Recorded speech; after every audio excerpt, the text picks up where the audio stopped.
De hoje, vivência de Marte em 2012. Primeira coisa que eu gostaria que vocês compreendessem. Nós temos hoje no nosso sistema solar todo um esquema cósmico que representa a movimentação dos planetas ao redor do Sol. E essa movimentação dos planetas ao redor do Sol, que é o nosso sistema solar, ocasionam energias. Essas energias fazem com que existam impactos diretos dentro de nós, através dessa famosa harmonia das esferas. O que seria a famosa harmonia das esferas dos gregos, que eu falei inclusive aqui na aula de astrologia anteriormente? Quando nós pegamos, vamos supor que aqui é uma corda de violão, ou do que vocês quiserem. Se você prende ela aqui e aqui, você emite uma vibração nela aqui, ela vai ter um determinado tom.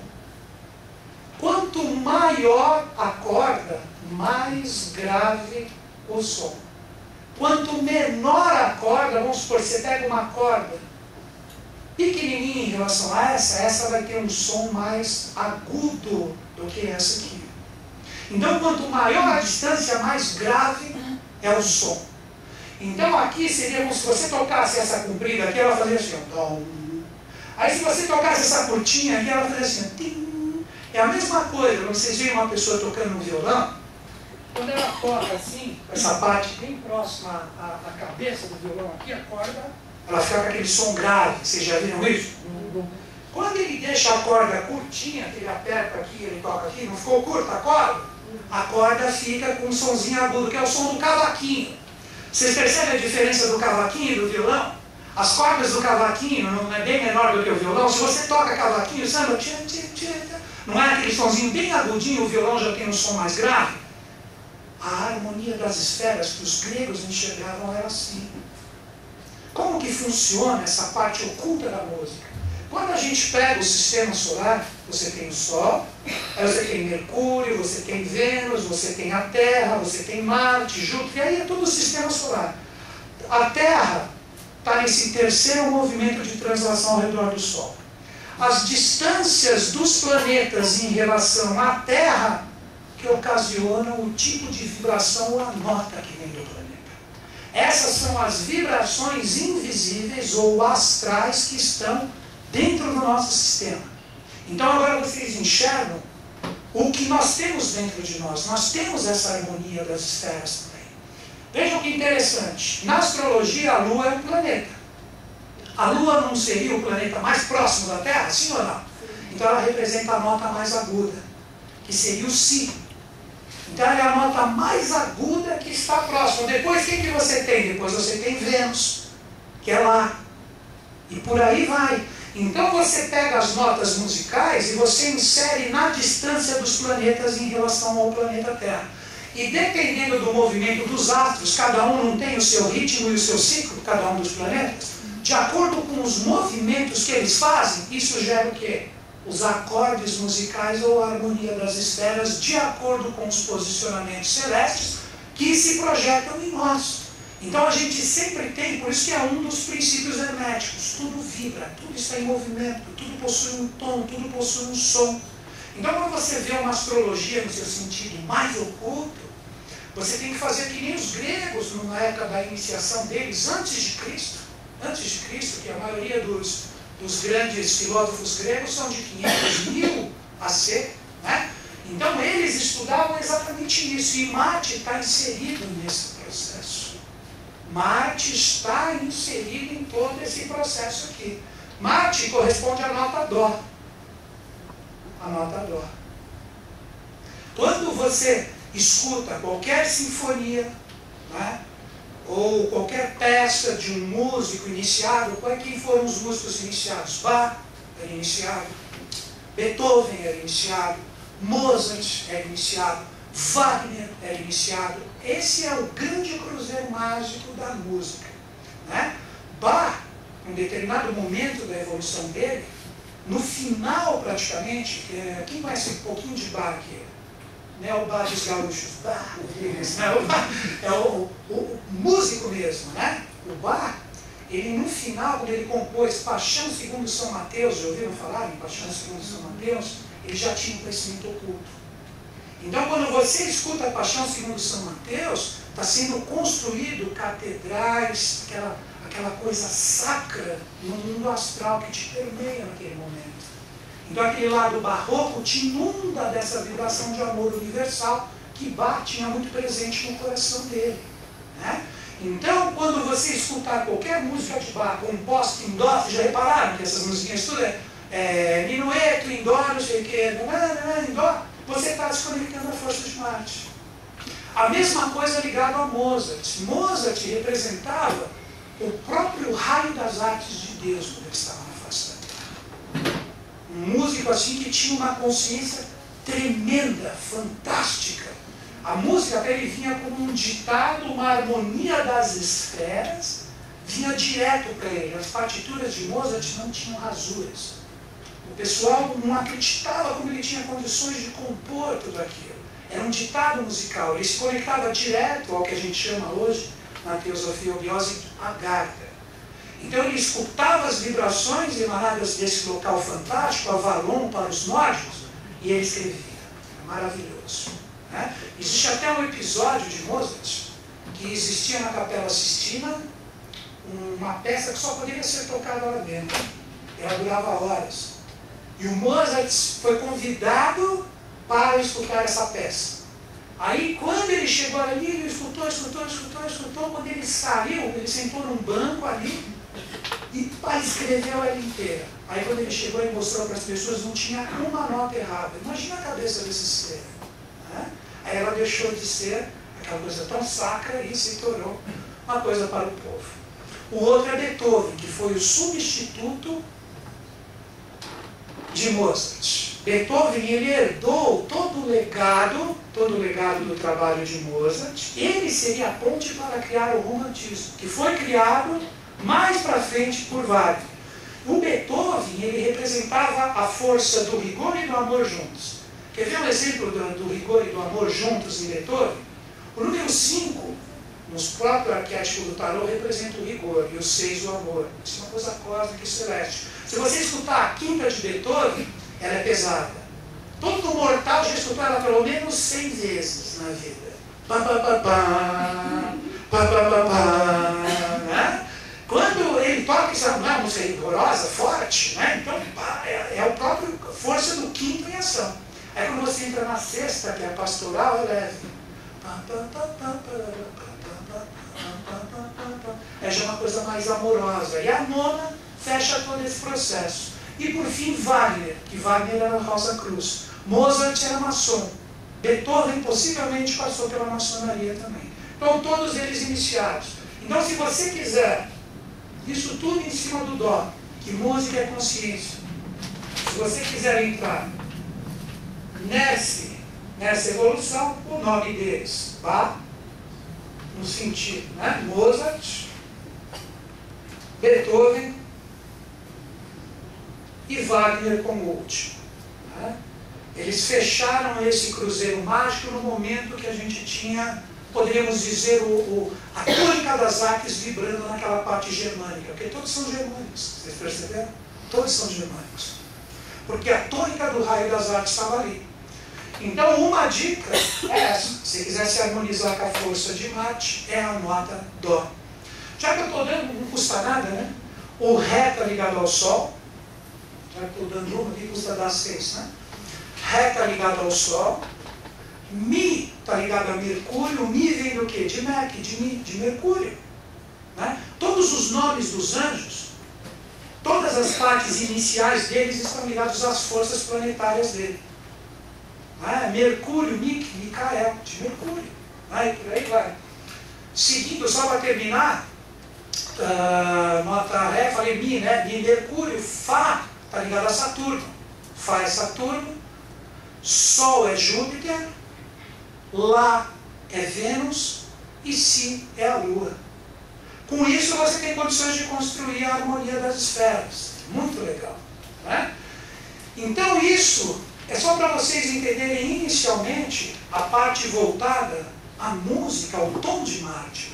Então, sempre quando é tocada uma nota Dó, a força de Marte, ela entra praticamente em poderio de quem está usando a música no seu sentido mais mágico.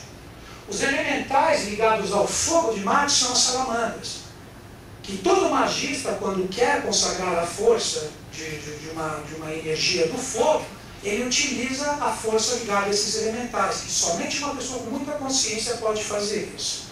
Agora vamos entender esse lado oculto de Marte. Da onde surgiu esse símbolo? Esse símbolo é sagrado. Esse símbolo, ele tem muito a ver com a queda dos anjos aqui na face da Terra. Isso que nós precisamos compreender. Por isso que dizem que Samael, que é o anjo ligado à energia de Marte, foi o primeiro ser humano, ou o primeiro homem imperfeito.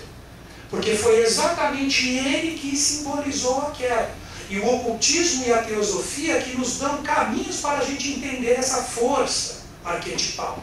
Quando a gente fala de Sama, é Deus. Sama representa a força guerreira de Marte. Né? Então vamos entender da onde veio isso. Primeira coisa que a gente precisa compreender nesse processo é que o ser humano, hoje, nesse atual quarto sistema de evolução, porque no primeiro sistema nós tivemos o mineral, no segundo o vegetal e no terceiro o animal. Hoje nós estamos no quarto dia da criação. Quando terminou o mineral, 7 etapas de minerais foram cumpridas. Quando terminou o vegetal, 7 etapas de vegetal foram cumpridas. Quando terminou o animal, 7 etapas. 7 tipos de seres humanos irão existir. Nós estamos no 5º agora. Nós estamos no 5º tipo de ser humano. Por isso que você tem 5 dedos. Né? Por isso que você tem 5 sentidos. Por isso que o ser humano é um pentalfa. Somos ou não somos? Não precisa ser um pentalfa feio de nenhum. Né? Todos nós somos um pentalfa. E onde que os anjos caíram? Na terceira etapa de 7. Aqui, ó. Na terceira etapa de 7 tipos de ser humano. Foi aí que a força de Marte começou a ser gerada. Quando a gente fala de Marte, qual é o dia consagrado a Marte? Que fala Martedì, Martes, não é assim que se fala em italiano e espanhol? Qual é o dia? Terça. Por quê?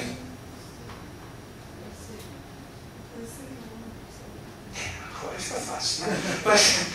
Mas vocês vão ver o quanto o 3 tem a ver com o processo de Marte. Aí vocês começam a entender por que terça-feira é consagrado para Marte. Né?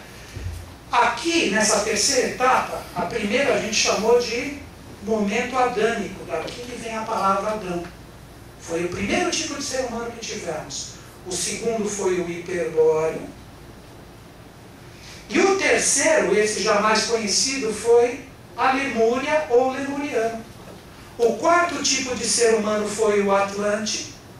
O quinto, que por um acaso somos nós somos conhecidos como Ários ou Arianos. O sexto serão os bimânicos. E os sétimos serão os atabimânicos, ou os iluminados. Aqui você pode chamar de angélicos e aqui de deíficos, se vocês quiserem. Atabimânicos. Né? Agora, o que nós vamos entender? Essas raças a gente diz como estado de consciência, foram regidas por planetas. Os adâmicos, eles foram regidos pelo Sol. Quando foi desenvolvido o princípio do ego na humanidade. Daí que tem o princípio do Sol ser o centro de tudo. O próprio símbolo, veja como a gente tem que entender o símbolo. O círculo e o pontinho no meio, esse é o símbolo do Sol. Representa o quê? O desenvolvimento da potencialidade de algo que estava sendo gerado. Então todos nós possivelmente passamos por essa evolução. Quando ocorre praticamente o nascimento ou florescer desse ser humano adâmico que habitou as calotas polares do nosso planeta, né, nós partimos para o hiperbóreo, que foram regidos por Júpiter. Ó, eles já passaram, olha o símbolo de Júpiter, eles já passaram a ter um corpo físico mais consistente, os elementais cristalizaram ao redor dessas sombras, praticamente que eram os adâmicos, ensaios dos seres humanos, começaram a criar uma espécie de corpo. Então daí começou a surgir o ser humano. E aí o símbolo de Júpiter fez com que isso criasse um movimento. Então coloca-se a Lua aqui junto com a parte da cruz. Então gera um movimento aqui que vem o hiperbóreo. E por fim, a terceira etapa, que foi onde nós tínhamos uma consistência física de ser humano real, o primeiro planeta que regeu a Lemúria foi Vênus. Olha o símbolo de Vênus. Agora vejam que interessante. A mesma cruz, ó, vou desenhar de novo Júpiter. O que estava aqui em latência se crucifica na matéria. Começa a ficar mais denso. E você coloca a força da Lua aqui em cima para gerar uma reprodução de seres. Na terceira etapa, começa a ter os eflúvios dos anjos atuando diretamente com esse tipo de ser humano novo que estava surgindo. Então vem o símbolo do espírito, que é a circunferência acima da matéria. Então, Vênus foi o primeiro, esse é o símbolo de Vênus, por isso que está escrito aqui, ó, terceira etapa evolutiva de Sete, Lemúria no momento inicial vibrava somente Vênus. Mas o ser humano se recusou a evoluir nesse momento, ele estava muito dependente dos anjos. E agora que entra Marte como força guerreira, é isso que vocês têm que entender. Quando você começa a entender o sentido arquetipal do que representa Marte, aí sim as coisas acontecem. Então, o que ocorreu? O ser humano aqui é extremamente dependente, por isso que Vênus é símbolo de passividade, docilidade, calma, é Afrodite, é beleza, é amor. E através desse tipo de vibração, o ser humano, através dessa passividade, ele se tornou muito dependente das hierarquias que aqui estavam. O que Deus fez? Fez cair Lúcifer, foi aqui que vem a queda luciférica. Lúcifer que seria um ser de um quinto sistema de evolução, apagando meu e-mail, que está no intermédio aqui, de um quinto da criação, nós estamos falando de um quarto dia da criação. Lúcifer seria o primeiro anjo do quinto sistema de evolução. Deus fez um saque e fez com que Lúcifer caísse aqui. E quem derrubou Lúcifer aqui foi o anjo correspondente ao sexto sistema de evolução, o nome dele é Micael. Então vem os dois. Lúcifer representando o mal e Micael o bem, caídos aqui na própria Lemúria. Adivinha qual foi o primeiro veículo dessas duas consciências para gerar seres aqui na Lemúria? Que até hoje é um dos maiores totens que existem na humanidade, é a Esfinge. A Esfinge. Vejam que interessante isso. Então a Esfinge, na época, ela tinha vida. Era um ser que correspondia ao que era a Lemúria na época. Era muito interessante. Que a Esfinge, ela representava aqui no quarto dia todos os dias anteriores, mais aquele que estava sendo formado aqui. E quando os anjos caem aqui, então o que era divino, que é a circunferência, vai para baixo da matéria. Olha aqui, está vendo? A cruz, a matéria, fica acima da espiritualidade. Então, entendendo esse símbolo, e o que ocorre? A Terra se inclina um pouquinho com esse impacto. Por isso que Marte está inclinado, e aqui se colocou a seta, porque a espiritualidade cai na matéria. Então a Lemúria, ela passa a ser regida por esses dois planetas. É aqui que Marte é criado como conceito.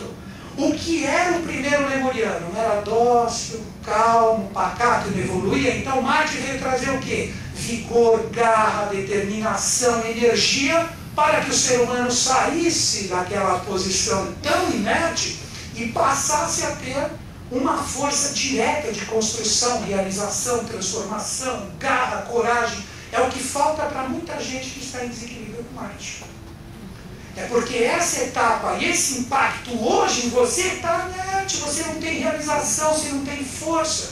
Tudo isso são energias que estão ligadas a você a um passado de milhões de anos ligados à humanidade, que os anjos vêm nos construindo e a gente fica ainda com atavismo a essas realidades antigas.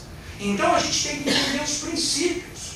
A diferença da astrologia e da astronomia é que a astrologia trabalha com princípios, dignidades planetárias. Já a astronomia fica presa em conceitos puramente físicos. Então esse planeta Marte que a gente tem aqui no sistema solar, ele é um esteio físico de todo esse arquétipo oculto e espiritual que